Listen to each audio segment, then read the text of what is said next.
Hello, I'm Tim Harris. This is Julie Harris, and this is Real Estate Coaching Radio. That's right. So make sure that you hit the subscribe button so you won't miss any future episodes. Thanks again for popping by. Hit that like button, and don't forget to leave your comments and questions so we can get right back with you. We will. Thank you for continuing to make our podcast, Real Estate Coaching Radio, the #1 listened to podcast for real estate professionals in at least the United States. And let us know what you think about this video. Leave your comments below. Thank you. 3, 2, 1, and we are back in this topic today, what we're focusing on today. This was something that my lovely wife thought of, and the topic is 5 ways people, as in the public, know if you're a crappy agent.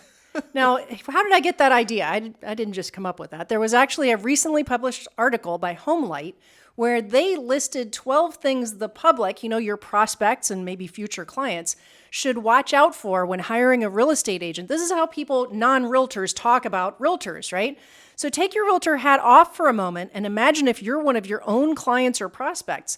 What if they put you through the filters that were mentioned in the article? So let's make sure that none of you are committing the worst things on the list. Some of these things are really simple to cure, and some will take some work. So take some notes. Cross out the ones that maybe you're not committing that sin, but put a circle or underline the ones that you want to improve. So when I was reviewing these notes, Julie, I realized that a lot of this is the same things that the public has been complaining about with regards to real estate agents forever. Yep. And when NAR used to do the surveys of recently closed sellers in particular, these would be similar things around the market. But I'm going to what Julie's going to do is she's going to share these points, and then I'm going to tell you guys specifically how you can use what Julie just said to, frankly, help you make money. Because, for example, Julie's first point, I'm going to share with you guys our seller communication guarantee. Yeah. But without any further delay, Julie, point number 1. You just read my mind. Okay, point number 1, you could be a crappy agent if you have terrible communication. Now, this comes in many forms. You might not think that you have terrible communication, but maybe the people you're dealing with do. Remember first that what you think is great communication might not be that way to your prospect or client. Here's some common issues that agents have.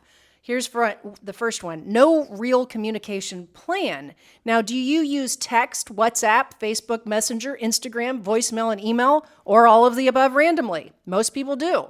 Ask your client what they prefer, and stick to one method throughout the buying or selling process. Here's something that surprised me straight off of coaching calls, Tim. Some of our more experienced agents have found out that their older clients, and a lot of the transactions right now are downsizing baby boomers who don't need the space. And that party's just getting started. That's right. Well, guess what? They don't use WhatsApp. They don't text all of the time. They actually like being called or maybe even met with in person. But the important takeaway is, and this is part of our listing process too, when you're taking a listing, one of the questions we give the seller, you're going to give the seller essentially something that's going to ask them, how do they prefer to be communicated with? And you're going to find out what Julie just said is true. They don't want you messaging them on all those little, messenger apps. They want to have you maybe call them, but most likely, I'm going to guess most of them are going to want, depending on their age, an email or a text. That's right. But I'll give you a real, important thing. Always try to lean into a personal phone call. Why? Because there's no misinterpretation of what you're trying to convey. It'll make the seller feel more attached to you, which will then result in you, frankly, if needing to reposition the house in the market, aka lower the price or have a condition issue, they're going to be much more receptive to doing that if they feel attached to you and they trust you, because human-to-human voice or even physical contacts, IRL in real life, right? Mm-hmm. That is not going to go away. And if anything, AI is going to make people who have the ability to actually communicate even more powerful and more effective, because so many others, the newer generation, the younger folks, they're not going to have adapted to those skills. It's actually reminding me, of after COVID, all these kids like our daughter's age, where they're worried that because of the masks and all the rest of it, their brains haven't evolved to know actually how to read people's facial expressions, micro expressions and the rest of it. But also people have, because of, again, COVID and, having to meet virtually opposed to real life, they've lost a lot of the, real basic elements of knowing how to communicate with somebody. 100%. Not just the kids, but people in general. Yeah. And so if you have those skills, or if you're younger and you realize maybe that's a skills deficit you have, learn those skills. Here's a real big reason why, because then you're going to find it easier to do transactions with people that are older than you, who chances are have a higher sale price of a listing or a buyer side they want to do. If you're in your 20s and you're listening to us right now, you're a brand new at everything in life because you're in your 20s, you don't just have to be stuck selling first-time buyer houses to people your age. Julie and I sold over 100 homes our first year when we were in real estate, and we did all different people in all different price ranges, the same thing we coach you guys to do, frankly, in our Premier Coaching Program. So open your mind to the possibilities and absolutely don't limit yourself. Communication is absolutely the most important thing. And so, Julie? Well, so let's stay on that point, communication. So that was one example, is having too many methods and bouncing around and nobody knows how to find you. Sometimes you guys think you're being ghosted, but it's because you didn't check WhatsApp and your client actually went there instead. These things get confused. Okay, the other version can be slow response time. Again, we're still talking about being a crappy communicator. What is your policy? Do you return all messages on the same day? Immediately if possible, like we teach you in Premier Coaching? Do you follow furiously fast lead follow-up? Is your voicemail full? What's the message that sends? Do you blow off buyer leads because you already have too many buyers, but you didn't even ask if they were also a seller? Well, join Premier Coaching by visiting premiercoaching.com, and you get your communications guarantee, as well as the 18 relentless lead follow-up rules and buyer and seller pre-qualification scripts. It's all about communication. All right, so you said two things. Number one, going back to what we were just talking about, just so these guys are clear, you ask them how they want to be communicated with. You do not make them try to comply with how you want to be communicated with. How you want to be communicated with from the perspective of your real estate client is irrelevant. So if they say they want to be communicated on WhatsApp and you don't have that app, don't say you don't have that app. Download the damn app and now you got the app. You guys get the point? Mm-hmm. Number two, Julie just said the communications guarantee.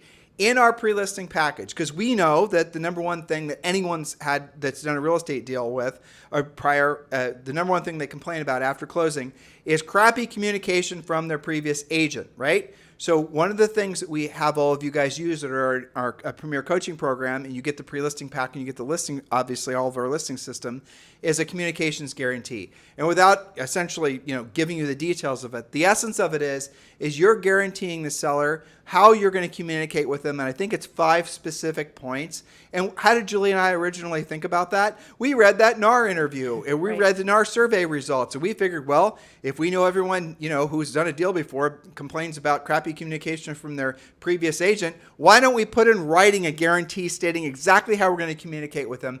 And obviously they sign it, you sign it, it becomes part of the listing process. That in itself will make it so that you will take business you otherwise wouldn't have, because you are doing something that's setting aside their biggest bugaboo about their previous agent, or frankly, if they're first time transacting with a real estate agent, they've heard other people bitching about their real estate agents, but you're the only one offering a communications guarantee. That's just one of the very unique selling propositions or USP things that we want you to adapt and adopt and use in your real estate business, and that's part of Premier Coaching. You will, take the next natural step, and you're going to join Premier Coaching right now by going to premiercoaching.com, or just scroll down. It's in the description of today's podcast.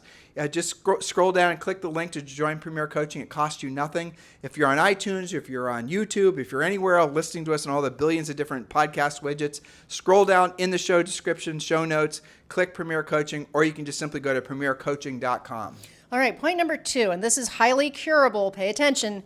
Crappy agents lack familiarity with the market. This also comes in several flavors, just like the communication discussion, such as, first of all, the agent only shows what they're personally familiar with versus showing the buyer what they actually desire, what the buyer actually desires. I hear this from our coaching clients who pick up buyers, and I ask, well, this buyer's been in the market for a long time. What happened? And they said, well, they came to me and their previous agent was showing them stuff, but it didn't meet any of their criteria. It was just what they were familiar with. When we were moving to Austin, Julie, the agent that we were working with was only familiar with a tiny little sliver. He was a coaching client. He was only familiar and very comfortable, and he was really good and knowledgeable at this particular tiny little area, but it isn't what we wanted. And he did not even set his search results were essentially were too small. And, frankly, Julie said, well, this is silly. Why don't we just push an extra, say, 10 minutes outside of this little comfort zone that Dave had? Yep. And guess what we discovered? The house that we ended up buying that we didn't even see before we bought it. Exactly. Because we're looking for something specific. Okay, so don't only show what you're comfortable with. Okay, so a crappy agent not familiar with the market, the agent assumes that there are no homes available because their MLS has low inventory. They aren't searching using other methods for their buyers. Refer to previous extensive podcasts about how to find and create inventory other than the MLS. Okay, so the agent is unfamiliar with the new construction inventory in their market, thus they don't show or sell any new homes. And you know what their response will be? Well, I didn't see any new construction in the MLS. Stop doing just the MLS. Exactly. Well, oh my gosh, we've done so many podcasts about this. If you guys are just leaning into the MLS to find listed properties or frankly find comps for your listings that you're about to list, you are making an enormous mistake, and it's going to cost you the listing because you're in a competitive listing situation. The other agent not only tells them all the information from the MLS of previous home sales and currently for sale, but that other agent also shows them all the new construction they're competing with. Not all, and very little of the new construction is going to be in the MLS, and you now are going to be on your heels because you're not going to have a full, view of what the market's actually offering and what's going to be competing with that listing. You're not going to take that listing because you're going to look incompetent. Thus, you are a crappy agent. Yes, that's right. And you know what happens when you don't show and sell new construction? Your buyers, the best buyers who are actually motivated, qualified, all cash, ready to rumble, they'll find it on their own. And then you're going to be all pissy about the fact that they got into new construction by themselves. And you're going to say something dumb like buyers are liars. Nope, you're just a crappy agent and you didn't do your job. Thus, you didn't earn the commission. Fixable. Okay. Next, number 3, a crappy agent doesn't respect the client or prospect's time. I know you guys are always complaining about how they don't respect your time. Well, how about this? Constantly being late, missing, or rescheduling appointments. You don't like it when they do it to you, but that doesn't give you permission to do the same. If you want your time respected, set an example. Confirm all of your appointments and be on time. If you live, I'm thinking about Federico in LA, right? So yeah, it might be 10 miles away, but you got to battle the freeway. Just leave 30 minutes, leave an hour earlier than you think. It's better to be early. If you get there early, let's say it's a listing appointment, even a buyer appointment, right?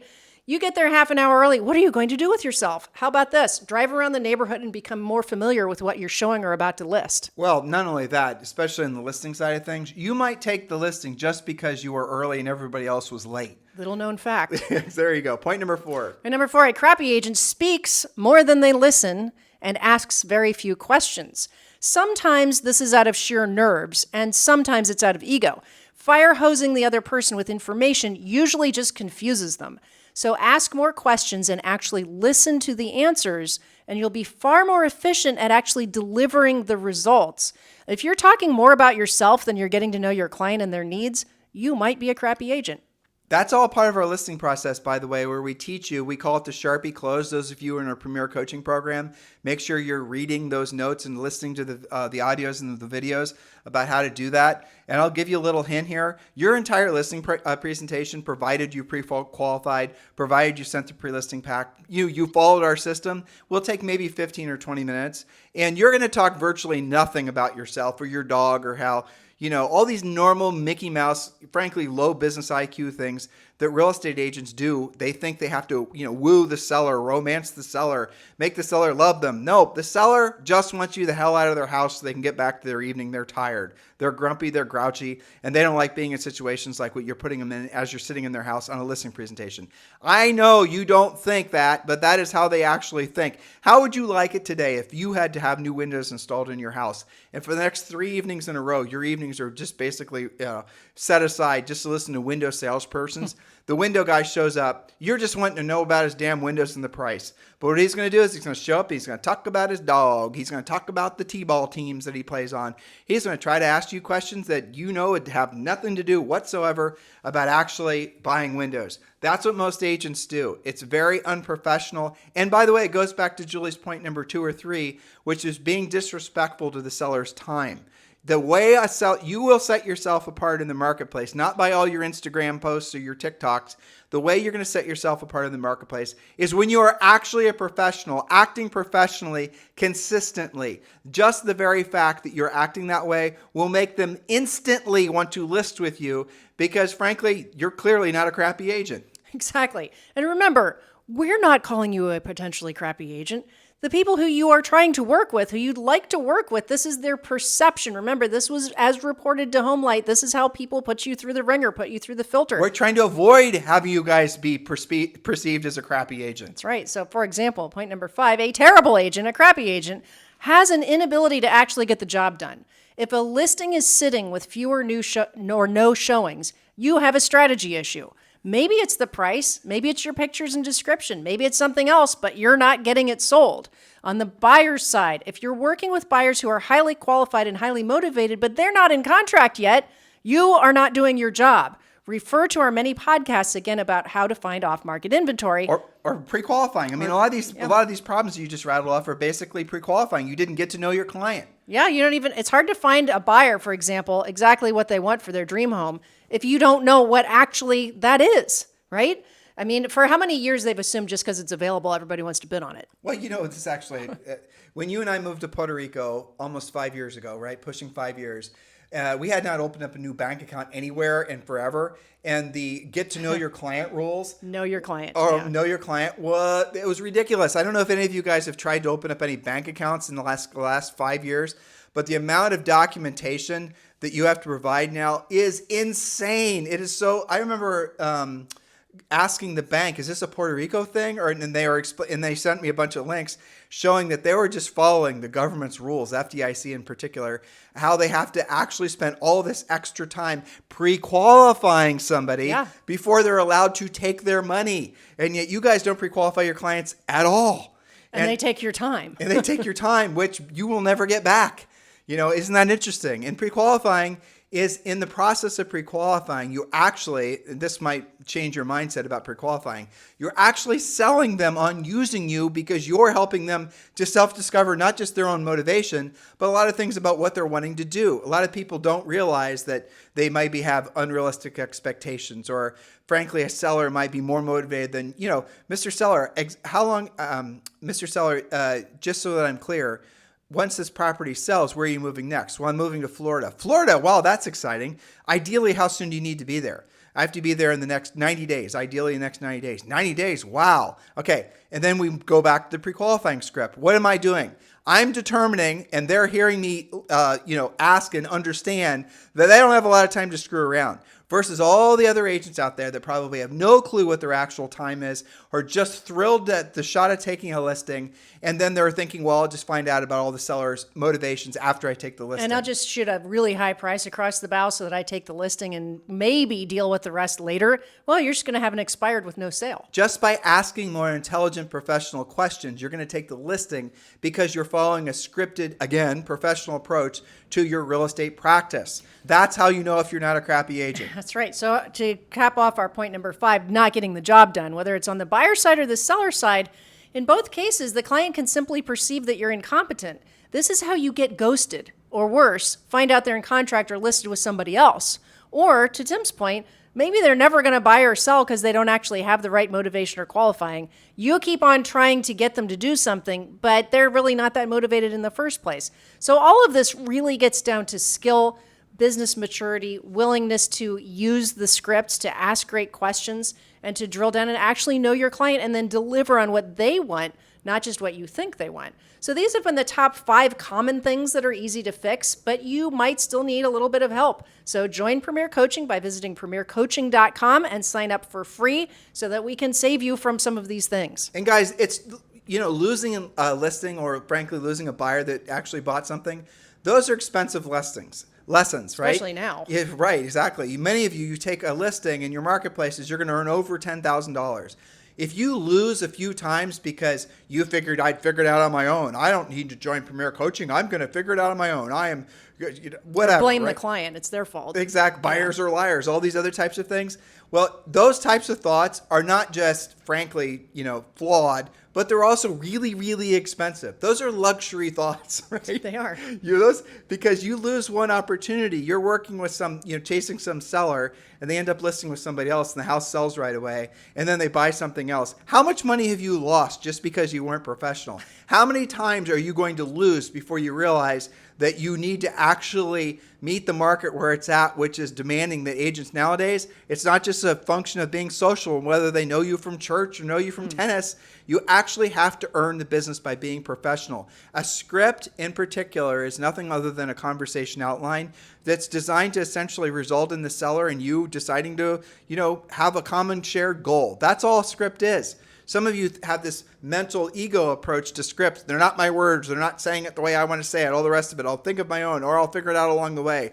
Here's the bottom line. You will, essentially, you're setting yourself up to be perceived as a crappy agent because you're going to compete with somebody who has a scripted professional approach and it's honed in and they're, frankly, professional. Again, there's that word for the 100th time today. Are you reading between the lines, dear listener? They're going to get the business. A brand new agent who has a professional approach, there it is again, they're going to beat seasoned veteran agents because of the fact that they're taking the seller through a pre-qualified professional sales approach. The seller will automatically gravitate towards those types of agents. How do I know it?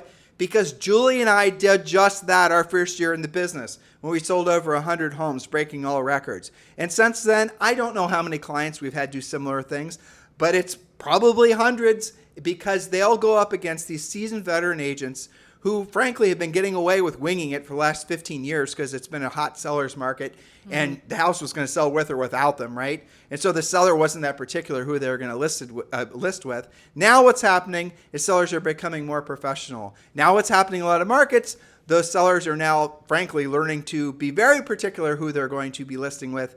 And these seasoned veteran agents are losing more often than they're winning in some of these markets because frankly, sellers are not just choosing them because they know them socially. Well, and even buyers. If your buyer is prospecting harder than you are, because that is happening. Buyers are door knocking. Buyers are sending their own personalized letters into the neighborhoods that they want. You can't let that happen. You might be a crappy agent. I know a lot of MLSs block you from sending the letters, but they're not going to block your buyers from sending love letters to sellers or doing all the rest of this thing. Yeah. So guys, wake up and realize that the opportunity right now is doing what other people aren't willing to do when they're not willing to do it at the highest level. Have conversations. Remember, we talked about this yesterday.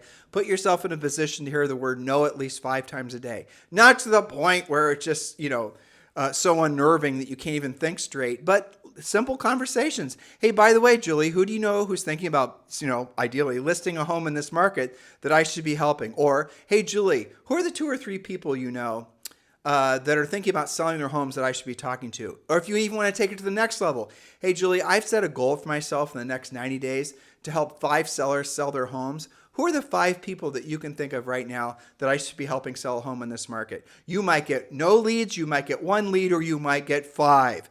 You got to ask the question. Well, you'll get none if you never ask. Right. And you know what? They're not going to be offended in any way because they're going to see that you're a professional agent and you're indeed not a crappy agent. Open your mind to the fact that in this marketplace, it's easier to be successful, not harder, when you take, here's the word again, a more professional approach that's focused in on what the buying and selling public actually hope and pray that they find when choosing a real estate professional. Guys, it's not difficult to differentiate yourself in a marketplace like this. It's not about your branding. It's not about your social media. It's about your ability to have actual drilled down, focused conversations that are designed to help the seller or the buyer move forward in their desire to buy or sell real estate. Thank you for keeping this the #1 listened to daily podcast for real estate professionals in at least the United States. You guys have a fantastic day. We'll talk with you on the show tomorrow.